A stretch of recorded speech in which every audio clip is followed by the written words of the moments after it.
utilisé par les hommes de Dieu, et ça vient surtout de nos amis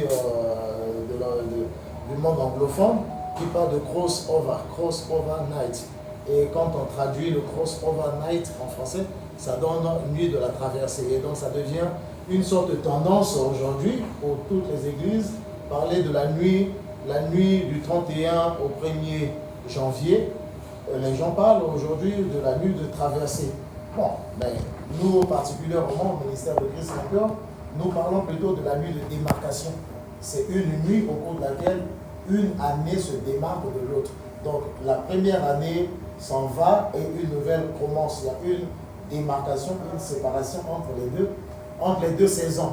Mais sinon, le concept de nuit de traversée, il est biblique.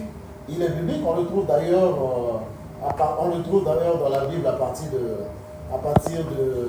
du livre de Marc, au chapitre 4, qui parle de Jésus je crois, Marc au chapitre 4, à partir du verset 35. À partir du verset 35, ça parle de Jésus qui prie ses disciples et leur dit, passons de l'autre côté, allons de l'autre côté, traversons, allons de l'autre côté, sur l'autre bord.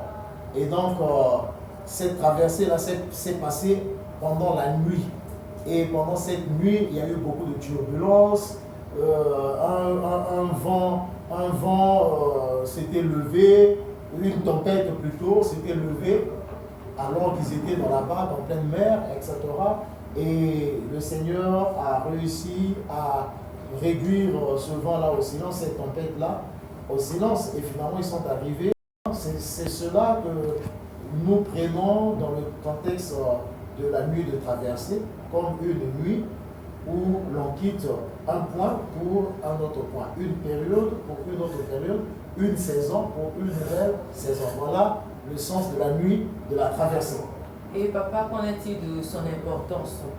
Voilà, l'importance de cette nuit vient de ce que ce soit une nuit de transition, une nuit de passage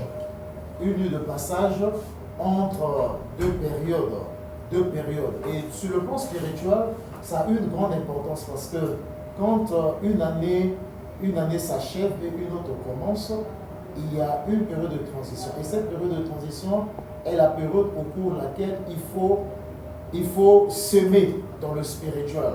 Il faut programmer, il faut faire des programmations spirituelles par des déclarations prophétiques, par la parole de Dieu.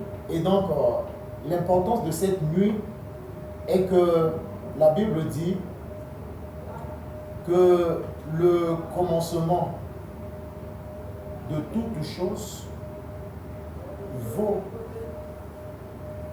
tellement parce que c'est la fondation. Lorsque vous devez commencer à bâtir une maison, la première des choses, c'est de poser la fondation. Et donc la nuit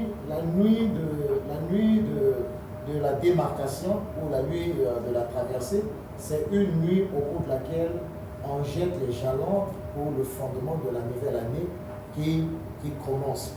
Et donc on commence l'année dans la présence de Dieu et avec le Seigneur lui-même. Voilà l'importance de cette nuit-là. Papa, en bref, le roi des rois nous a conféré.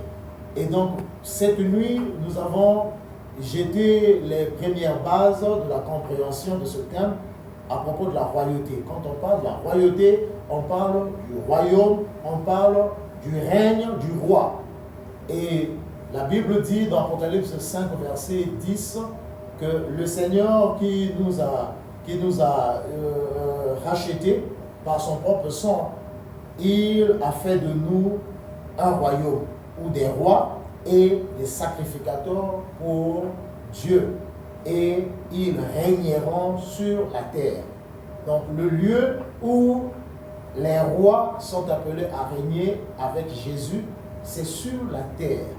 Et donc cette année, c'est une année au cours de laquelle nous devons prendre conscience de cette royauté-là et travailler à exercer ce pouvoir.